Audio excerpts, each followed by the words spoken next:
네. 오늘 신명기 마지막 시간입니다. 신명기 32장 1절부터 12절의 말씀. 혹시 앱을 통해서 찾으실 분들은 찾으시고, 또 화면으로 보실 분들은 화면으로 보시면서 자유롭게 하시면 되겠습니다. 신명기 32장 1절부터 12절.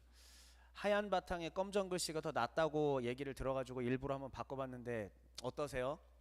검정색 바탕에 흰 글씨가 나요? 이게 나요? 자, 전자는 검정색 바탕, 후자는 흰 바탕. 이게 나요? 오케이, 이제 알겠습니다. 그러면은 흰 바탕에 검정 글씨로 앞으로도 잘 이제 하도록 하겠습니다. 제가 부탁이 있는데 예배 시간에 음료수는 안 됩니다. 예. 제가 여태까지도 그 부교역자로 사역하면서 음료수 좀 내려주세요. 예. 음료수는 다들 예배를 그 관람하러 오는 그런 걸로 제가 엄격하게 금지하고 있습니다. 그래서 죄송해요. 예. 옛날에 부교역자 때는 말하고 싶어도 말하지 못하고 그랬는데 지금은 얘기할 수 있죠. 예. 다 드시고 오시거나 아니면은 저 목양실 뒤에다가 딱 비치해놨다가 다 예배 끝나고 그렇게 하시면 되겠습니다. 감사합니다. 자, 이제 32장 1절부터 12절 저 한 절, 여러분 한 절 주의 말씀을 교독하도록 하겠습니다. 제가 1절 먼저 읽겠습니다. 하늘이여 귀를 기울이라. 내가 말하리라. 땅은 내 입의 말을 들을지어다.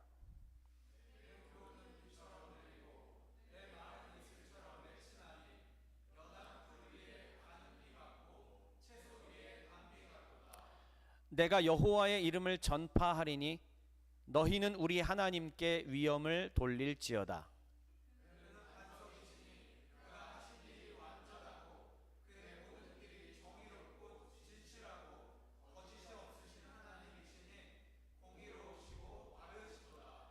그들이 여호와를 향하여 악을 행하니 하나님의 자녀가 아니요 흠이 있고 삐뚤어진 세대로다.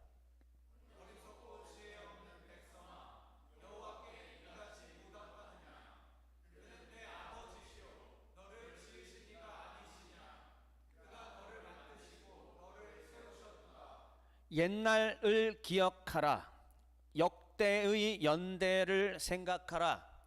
네 아버지에게 물으라. 그가 네게 설명할 것이요 네 어른들에게 물으라. 그들이 네게 말하리로다.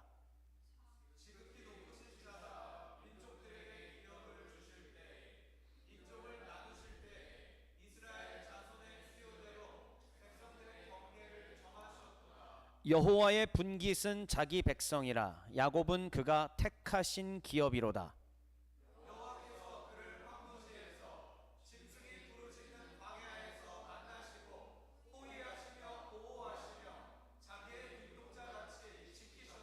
마치 독수리가 자기의 보금자리를 어지럽게 하며 자기의 새끼 위에 너풀거리며 그의 날개를 펴서 새끼를 받으며 그의 날개 위에 그것을 엎는 것 같이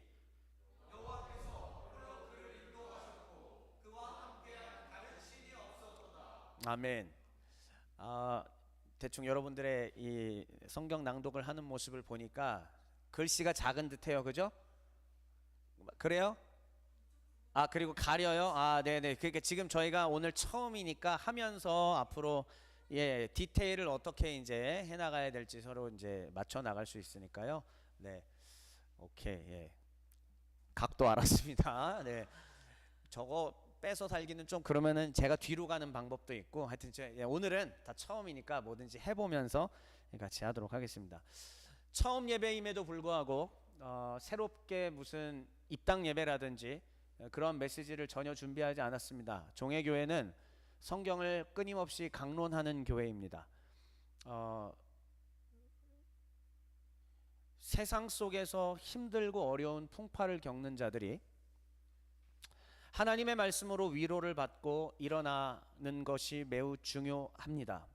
그런데 우리의 메시지들이 하나님께서 말씀하신 내용을 배우기보다는 그 하나님의 말씀을 통해서 1차적으로 2차적으로 3차적으로 걸러진 그런 이야기들을 계속 들어오게 되었죠. 그러다 보니까 정작 하나님께서는 무슨 말씀을 하셨는지 10년, 20년, 30년, 40년을 신앙생활해도 우리 하나님이 어떠한 뜻을 가지고 계신지 우리는 제대로 알기가 어려웠던 것도 사실입니다. 종회교회는 성경을 강론하는 교회입니다. 이 말인즉슨 설교가 재미가 없다는 뜻입니다. 재미는 없지만 그 안에 하나님의 가르침과 교훈은 살아 있습니다. 왜냐하면 강론자가 자기 마음대로 이것을 전하는 것이 아니라 하나님이 당신의 영이신 성령을 통해 주신 그 하나님의 말씀을 전체적인 맥락과 또 그 각 권별 안에서 주시는 그 메시지를 정말 뼈를 깎는 고통을 감내하면서 그 말씀들을 분석하고 분별하고 또한 시대에 맞게 전달하는 일들을 계속하기 때문입니다. 그래서 오늘 새 예배당에서 예배드리면 보통 이산지를 내게 주소서라든지 뭐 그런 거 있잖아요. 그런 게 나와야 되는데 전혀 그렇지 않습니다. 원래 계획했던 대로 신명기 말씀 이제 2달짜리 1월 달에 했고 그 다음 4월 달에 하는 이 신명기의 말씀에 오늘 마지막 대미를 장식하도록 하겠습니다. 오늘의 제목 한번 같이 읽어볼게요. 자, 신명기 강론 8은 읽지 마시고 그 앞에 있는 거 옆에 있는 것만 시작. 네, 한 번만 다시 하겠습니다. 시작. 그렇습니다.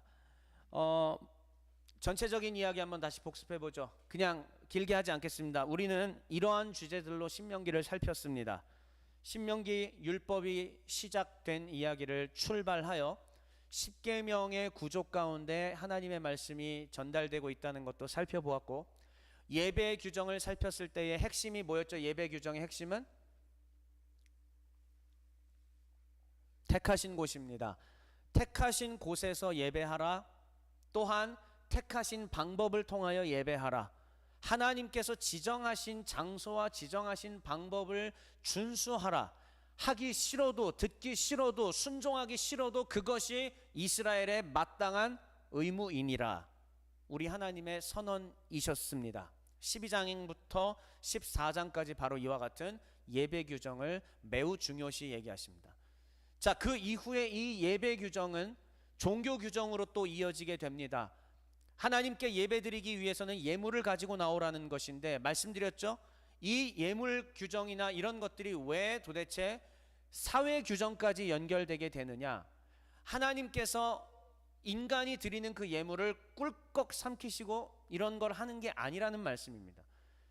사람들이 예물을 가져오지만 그 예물을 하나님이 드시는 게 아니라 그 예물을 어떻게 이스라엘 사회 가운데 분배할 것이며 어떻게 나눌 것이며 어떻게 그것을 함께 누리며 나아갈 것인지를 설명하기 때문에 종교 규정이 곧 사회 규정과도 연결되었다라고 이미 말씀을 드렸었습니다. 다 기억나시죠? 그리고 율법 해석의 부분에 오게 되었습니다. 이제 세부적인 이웃과의 관계 속에서 우리는 어떻게 해야 하는가, 어떻게 공정을, 어떻게 정직을, 어떻게 사법 정의를 실현할 것인가, 어떻게 경제적으로 어려운 사람들에게 하나님의 사랑으로 그들을 굶지 않게 할 것인가, 어떻게 빈부 격차가 이렇게 발생하지 않도록 어떻게 그것들을 만들어 나가야 될 것인가, 우리는 치열하게 지난 몇 주 동안 또 고민해 보았습니다.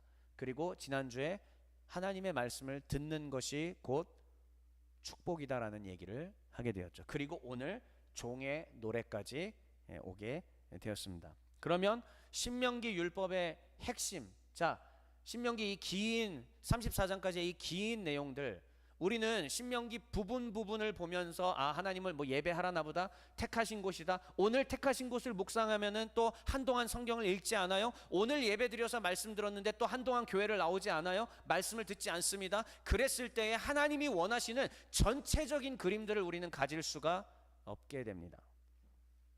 신명기 전체는 이 내용이었습니다. 제가 신명기 30여 장을 전체적으로 분석하고 읽고 묵상하고 기도하면서 마침내 알게 된 사실, 자, 2문장으로 정리해 왔습니다. 한번 읽어보시죠. 큰 소리로요. 시작.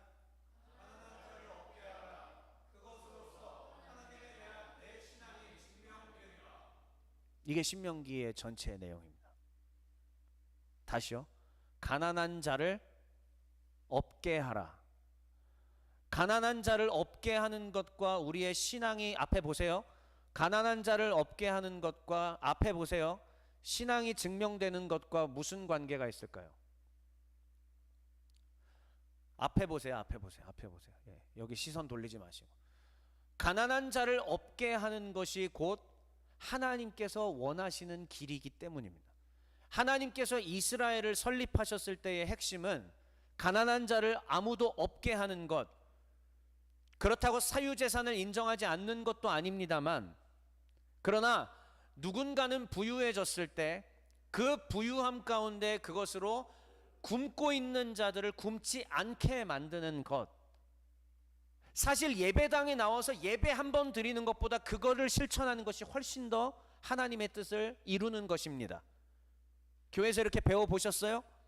교회에서 이렇게 들어보셨습니까? 이런 얘기를 하게 되면 반드시 우리는 정치로 향하게 됩니다. 그래서 1번이니 2번이니 보수니 진보니 이쪽으로 가게 되는데, 아니요, 여러분들이 원하시는 대로 여러분들의 이득이 되는 당을 찍으십시오.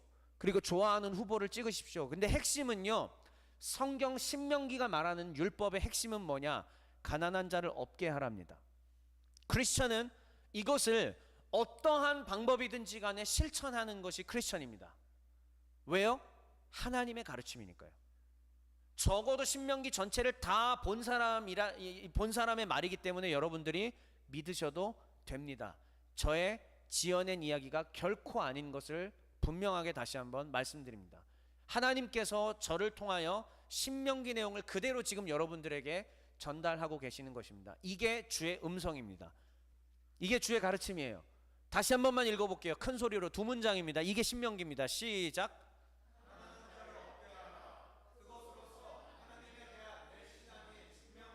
네.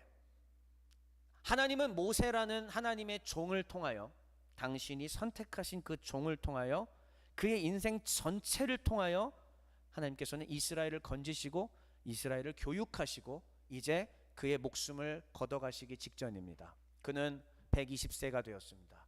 이제 하늘에 가야 합니다. 인간이 영원히 살 수가 없지 않습니까? 그의 역할은 거기까지입니다. 마지막으로 주의 백성들에게 하나님의 뜻이 무엇인지 그가 라스트 댄스를 하려고 합니다. 그래서 오늘 순서는 이렇게 준비해 봤습니다.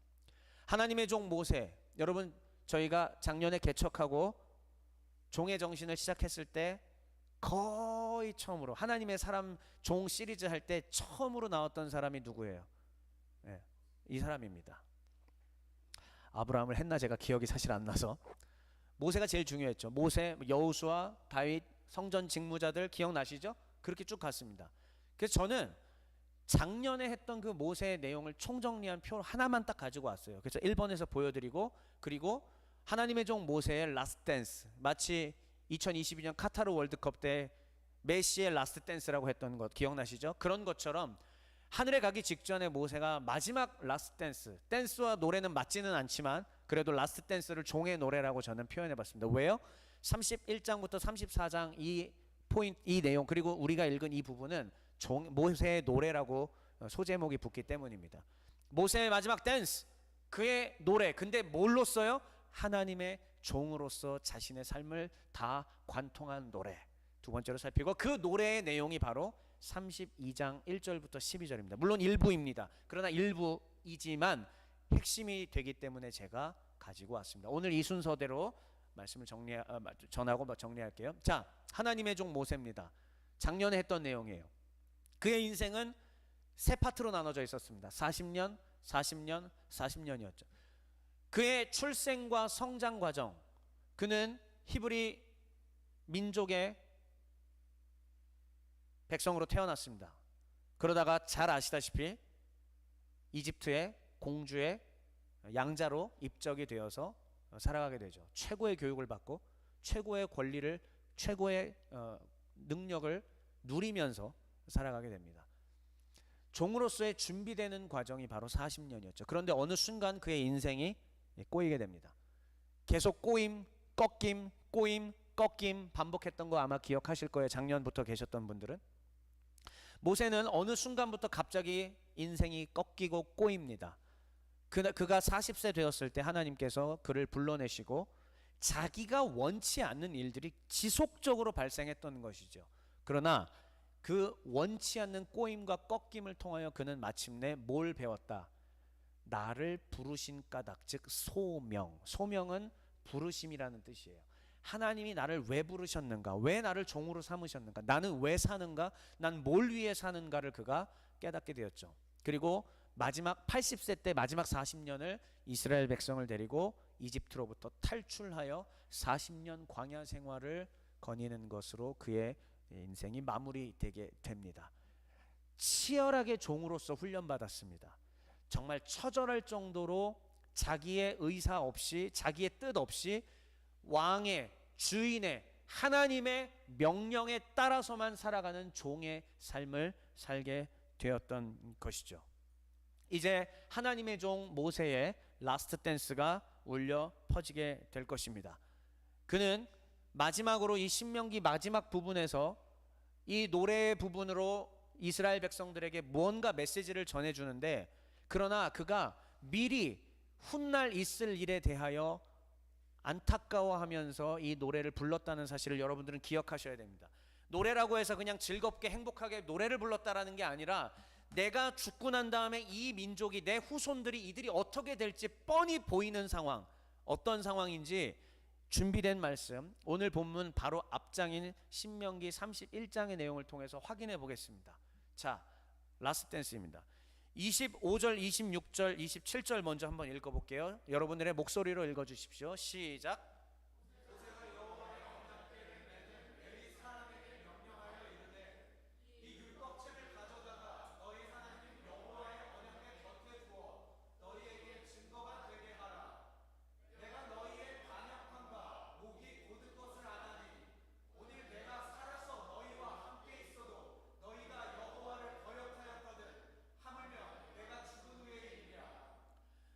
모세는 레위 사람에게 이렇게 얘기합니다. 이 율법책을 가져다가 여호와의 언약궤 곁에 두어 하나님 앞에 증거가 되게 하라. 쉽게 말할게요. 빼박이다. 이거는 정해진 법전이다. 이제 이 법이 선포되었으니 이 법을 좌우로 흔들거나 법이 무너지지 않게 하라, 이런 뜻입니다. 그런데 그 다음에 나오는 이 빨간색 내용을 한번 보세요. 하나님의 법이 있었음에도 불구하고, 그리고 모세가 버젓이 살아 있음에도 불구하고 이스라엘 백성들은 어떻게 하였는가? 빨간색 부분 다시 읽어보실래요? 내가, 시작.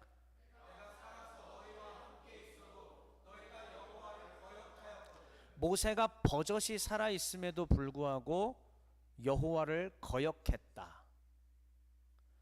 모세가 두 눈을 시퍼렇게 뜨고 쳐다보고 있음에도 불구하고 여호와를 거역했다라고 말씀하고 있습니다. 이게 이스라엘이에요.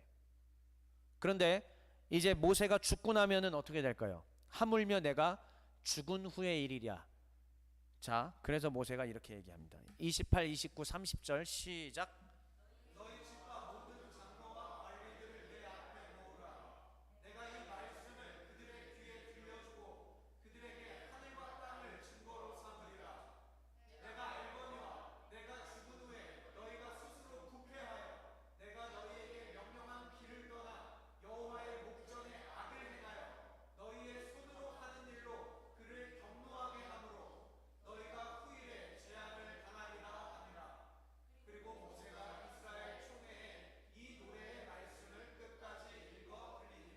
이제 모세가 노래를 해요. 라스트 댄스로 노래를 할 겁니다. 그런데 내가 죽은 후에 너희가 부패할 것이다. 여호와의 목전 앞에 악을 행할 것이다. 너희들이 하는 모든 것들이 하나님을 화나게 할 것이다. 그리고 예언을 하죠. 너희가 훗날에 어떻게 될 것이다. 재앙을 당하게 될 것이다. 모세는 이미 알고 있었던 겁니다. 이들이 바벨론의 포로로 끌려가게 될 것을. 먼 훗날 약 1000년 정도 흘렀을 때에 이들이 바벨론의 포로로 끌려가 그 고생을 하게 될 것을 모세는 보게 되었던 것이죠. 이러한 배경 속에서 모세가 이제 자신의 삶을 정리하며 이스라엘 백성들에게 이렇게 말씀을 전해주고자 합니다.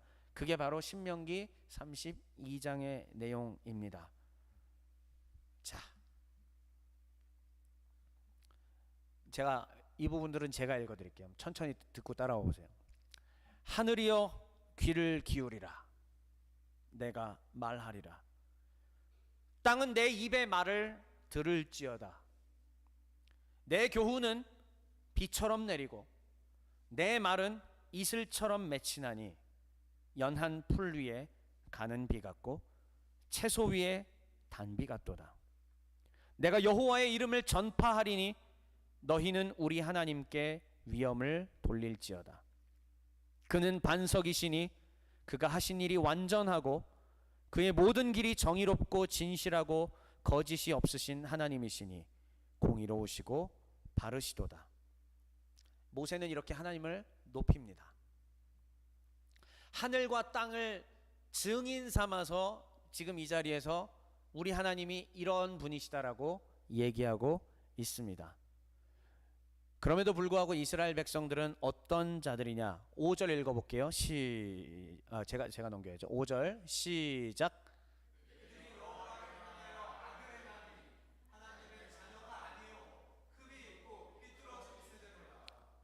앞서 얘기했죠. 이들이 훗날 어떻게 될지. 근데 모세가 죽고 난 다음부터 끊임없이 지속적으로 범죄를 저지를 것이다. 하나님. 근데 여기서 여러분 많은 궁금증이 있을 걸 알아요. 도대체 죄라는 게 뭐냐? 사람 미워하는 거냐? 도둑질하는 거냐? 뭐냐? 물론 그런 세부 규정들도 신명기 율법에 다 나와 있습니다. 그런데 여기서 말하는 궁극적인 죄라고 하는 것은 하나님이 없는 것처럼 하는 거예요. 하나님이 없는 것처럼 인식하고 살아가는 것이 궁극적인 죄입니다. 왜요? 그러면 이러한 세부적인 도덕적인 윤리적인 죄악도 마음껏 저지를 거니까요. 여러분 어제 정진욱 성도랑 밤늦게까지 같이 여기 일을 하고 있는데 우리 작업반장님 이제 좀 이따 또 오시겠죠. 작업반장님이 위에서 이제 본인도 신앙인이라고 장로님 아들이라고 얘기하시면서 얘기를 해주시는데 이런 얘기를 하시더라고요. 목사님 그래도 기독교인들이 나아요. 왜냐? 이 작업 현장을 수많은 작업 현장을 다니는데 남들이 보지 않을 때 여기를 대충 하거나 이런 사람들은 대부분 넌 크리스천들이더라고요. 하지만 크리스천들은 그래도 남들이 안 봐도 조금 더 정성스럽게 칠하고 정확하게 하려고 하고 그러더라고요. 그러면서 아주 재밌는 제스처와 함께 표현을 하셨습니다. 저분이 쳐다보니까 그래도 크리스천들은 보는 눈이 있어가지고 보는 눈이 있으니까 쫄아서 맞아요. 하나님은 분명히 율법의 세부 규정들로도 이게 죄다 이건 잘못이다 했는데 궁극적으로 저분이 보고 있는 것에 대한 인식이 없으면 이미 거기서 끝난 거예요. 저분이 보지 않으면 대충 하겠죠. 나를 감시하는 세력이 없다고 하면 내 욕망대로 아마 움직이게 되겠죠. 사람이 그렇지 않습니까? 단속 카메라가 있으면 속도를 줄이고 저를 포함하여 모두가 다 단속 카메라가 있으면 속도를 줄이고 단속 카메라를 지나면 다시 밟고 여기서는 이렇게 하면 안 된다고 했지만 카메라가 있으면 하지 않고 카메라가 없으면 하고 우리가 다 그렇지 않습니까? 사실 그래서 여기서 말하는 큰 죄라고 하는 것은 무엇이냐? 하나님이 없는 것처럼 만약에 여러분들이 하나님이 없다고 생각하거나 하나님이 없는 것처럼 행동하고 살아가신다면 그 자체가 대한민국 법에 의한 죄가 아니라 하나님의 법에 의한 죄라는 것을 기억하게 되시길 바랍니다. 그게 죄예요. 그게 바로 악입니다. 그런데 우리 하나님께서 6절에 이렇게 얘기하시네요. 함께 읽어보세요. 6절이요. 시작.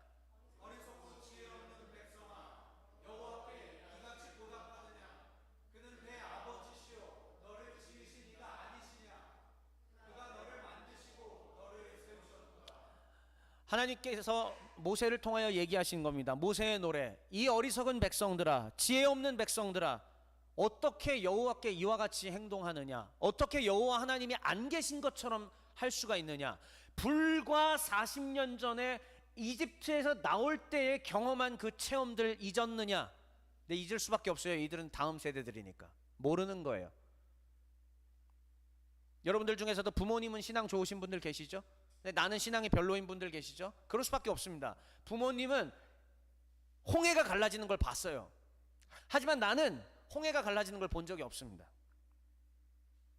그러니까 그건 부모님의 신앙이에요. 부모님은 기적 가운데 어려운 가운데 기도해서 하나님의 기적을 체험하셨어요. 하지만 나는 그런 적이 없습니다. 나는 그런 적이 없어요. 나는 그렇게 간절하게 기도해 본 적도 없고 나는 그런 경험을 해본 적도 없습니다. 달라요.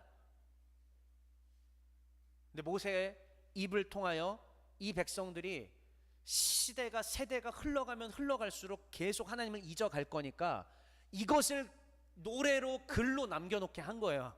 하나님이 모세를 통해 노래로 만들면 계속 부를 거 아니에요. 구전 노래로 이렇게 뭐 동요처럼. 그래서 이걸 기억하게 하려는 겁니다.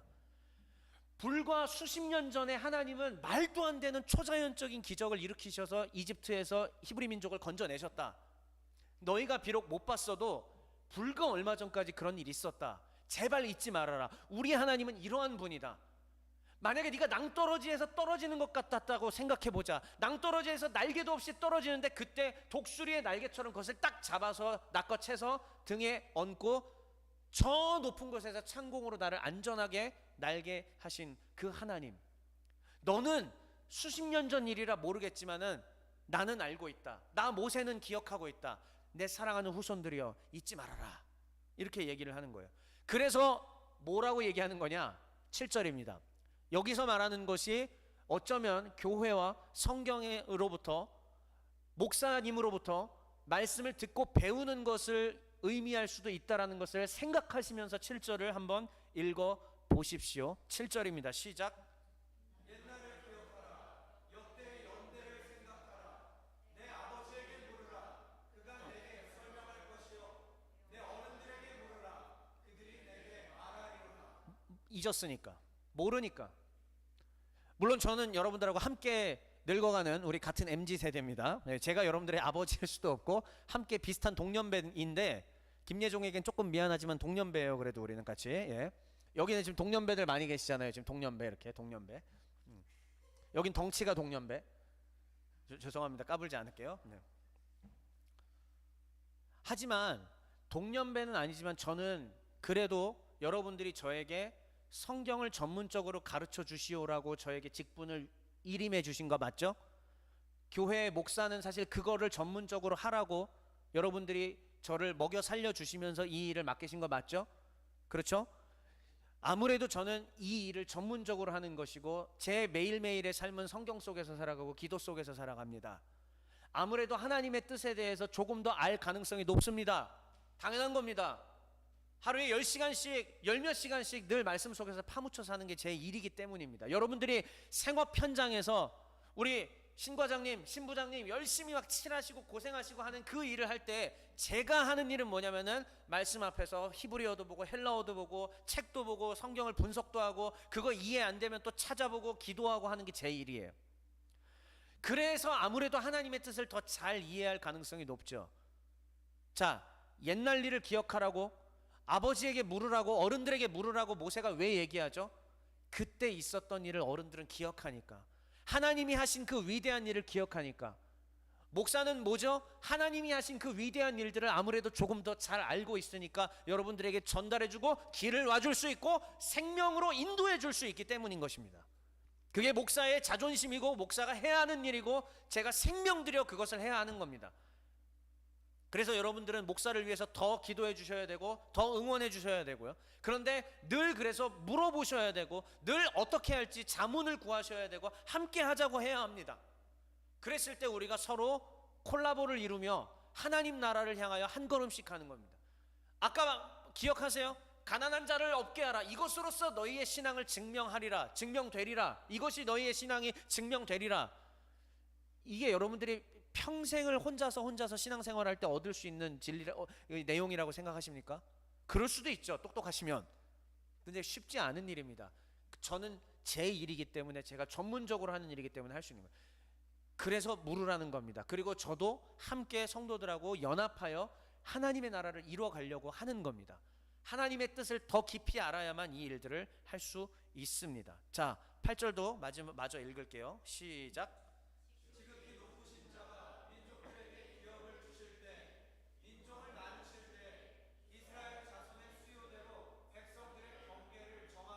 이제 이스라엘 백성으로 시야가 옮겨집니다. 그러니까 하나님은 이 이스라엘 백성을 어떻게 생각하시는지, 하나님이 이스라엘을 어떻게 생각하시는지.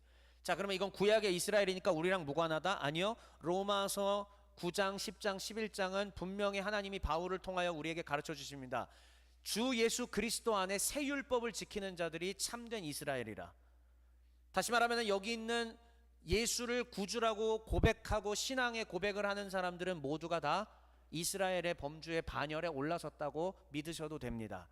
그렇기 때문에 이 내용, 하나님이 지금 이스라엘에게 가리켜서 하는 내용을 나에게 주시는 말씀이라고 생각하고 들으셔도 됩니다. 자, 그러면 이제 9절, 10절, 11절만 먼저 우리 하나님이 이스라엘을 어떻게 생각하시는 분이신지 읽어볼게요. 시작.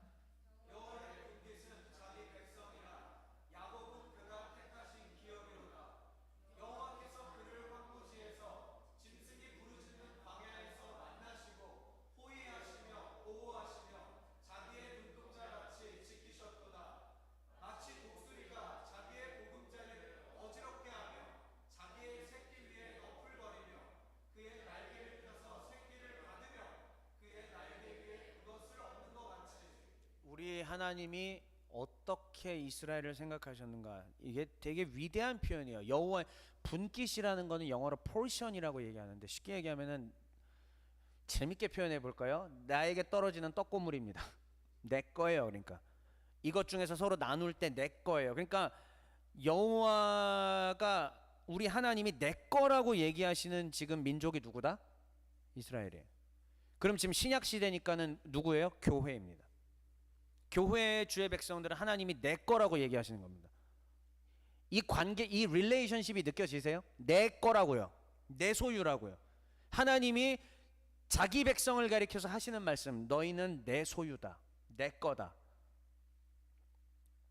야곱은 다른 말로 이스라엘이죠. 야곱의 이름을 하나님께서 이스라엘로 바꿔주셨으니까요. 야곱이 곧 이스라엘입니다. 이스라엘, 야곱은 그가 택하신 기업이다. 기업도 하나님 소유죠. 하나님 거라는 뜻이에요. 쉽게 다 반복되는 표현입니다. 하나님의 소유이다. 그 정도라는 얘기입니다. 하나님이 이스라엘을 어느 정도까지 사랑하셨는지 보실래요? 여호와께서 그를 황무지에서, 짐승이 부르짖는 광야에서 만나 주십니다. 근데 이 위험천만한 곳에서 우리 하나님께서 어떻게 하시냐. 자, 10절에 맨 아래 호위하시며부터 다시 읽어주세요. 호위하시며, 시작.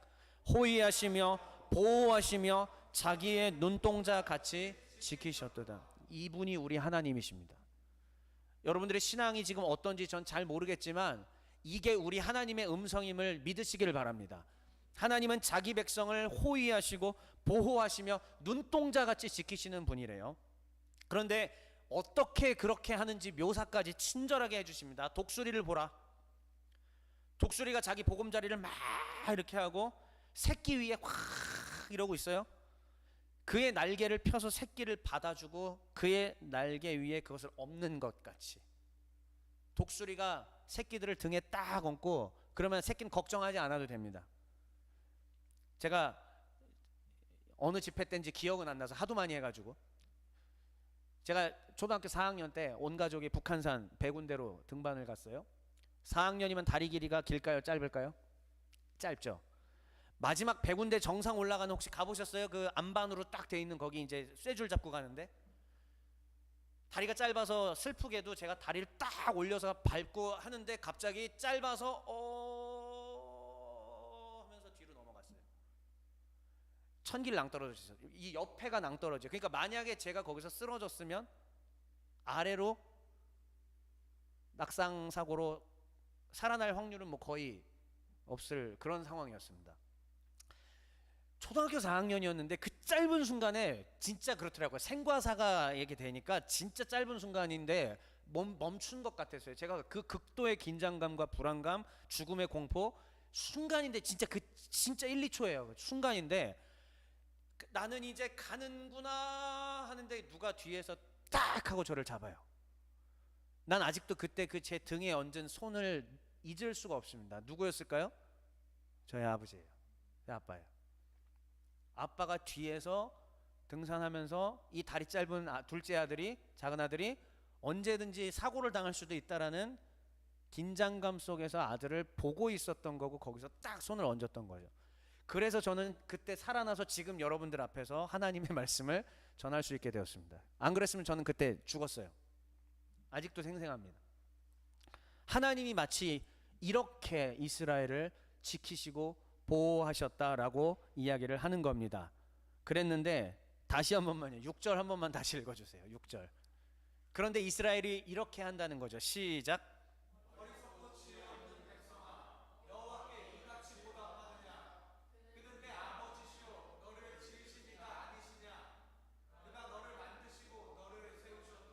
하나님의 목소리로 들으시길 바래요. 제가 많은 얘기를 할 필요가 없습니다. 이게 하나님이 지금 우리에게 한 명 한 명에게 지금 예배라는 시공간을 통해 살아계신 하나님이 여러분에게, 저에게 주시는 메시지입니다.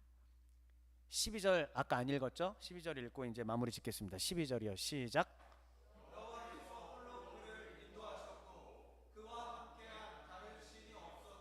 다시 한번, 우리 하나님은 이러한 분이다. 오직 홀로 한 분이신 위대하신 하나님이시다라는 고백으로 오늘 본문이 여기서 멈춥니다. 정리해 볼게요. 하나님의 종은 삶의 여러 꼬임들이 찾아오게 됩니다. 저도 엄청난 꼬임들이 있었고, 제가 원하는 삶을 지금 살고 있는 게 사실 아니거든요. 저도 더 부귀영화를 꿈꾸면서 살아왔던 시절이 있었습니다. 그런데 하나님은 저에게 그것들을 허락하지 않으시고 저를, 인생을 꼬이게 하셨습니다. 그리고 그 꼬여가는 과정 속에서 죄를 범하기도 하고요. 그리고 내가 죄인이라는 것을 깨닫기도 하고요. 그리고 그 끝에 마침내 우리 하나님을 배웁게 되었습니다. 그러므로 우리의 인생의 꼬임은 축복이에요. 모세의 삶 가운데, 모세 40이라는 나이에 갑자기 인생의 꼬임이 찾아왔던 것, 그는 아마 울부짖었을 수도 있고, 모세가 그 고통 속에서 나는 왜 이래야 하는가, 지금 내가 왜 이 미디안 광야에서, 이집트에 잘 나가던 왕자에서 내가 이 미디안 광야에서 왜 이러고 있어야 하는가, 인생을 절망 가운데 한탄하고 있었을 수도 있어요. 그런데 마침내 그 과정 속에서 살아계신 하나님을 배우는 것이죠. 실제로 배웠죠. 80이 되던 그때에 내 발에서 신을 벗으라. 나는 아브라함의 하나님, 이삭의 하나님, 야곱의 하나님이다. 너는 이제 가라 라는 하나님의 음성을 듣고 하나님을 배웁게 되었습니다. 자, 하나님을 배우는 것으로 끝날 수는 없습니다. 하나님의 종은 그 다음 단계가 반드시 따라와요. 2번은 함께 소리내서 읽을게요. 시작.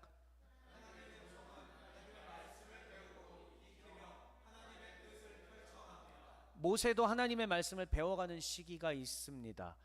그리고 신약에 마치 모세와 같았던 바울도, 그가 율법의 전문가였지만 성령을 받아 메시아적인 율법 이해가 없었기 때문에, 아직 받기 전이니까, 성령 받아 메시아적인 이해를 하기 전이기 때문에 이 율법의 이해가 온전치 못했어요. 근데 어느 순간 하나님이 부활의 예수님을 만나게 하시더니 성령이 그에게 임하였고, 그는 자기 고향에 가서 상당히 긴 기간 동안 뭘 했을까요? 말씀 연구했습니다. 그동안 내가 알아왔던 이 가말리엘의 문화생으로 배웠던 이 율법이 다가 아니었구나, 여기에는 이러한 깊이 있는 의미가 더 있었구나, 성령을 받게 되니까 그제야 깨달아지는 것들이 있었죠. 바울도 똑같이 하나님의 말씀을 익히고 배워가는 과정들을 거쳤습니다. 그리고 마침내 바울이나, 그리고 구약의 오늘 배운 모세나 하나님의 말씀을 알고 난 뒤에 주의 뜻을 펼쳐가게 됩니다. 그리고 뜻을 깨닫고 주의 일들을 하면서 마침내 하나님의 종은 엄청난 사실을 깨닫게 되죠. 이겁니다. 밑에 노란 글씨죠. 같이 읽어볼게요.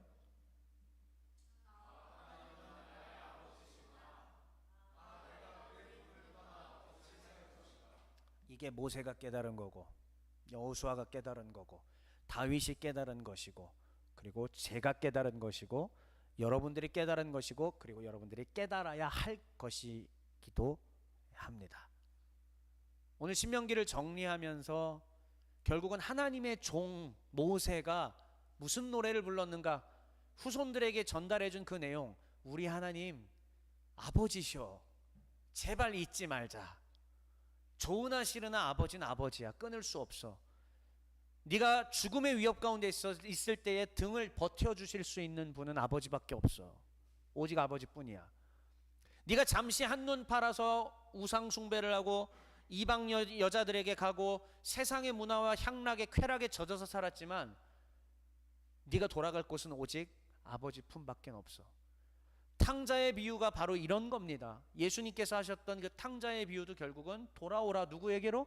아버지에게로 돌아오라 라는 이야기였죠. 예, 이게 모세를 통해서 하나님이 우리에게 주시는 내용입니다. 마지막 메시지 고백하고 마치겠습니다. 하나님께 이렇게 고백합시다. 같이 선포할까요? 시작.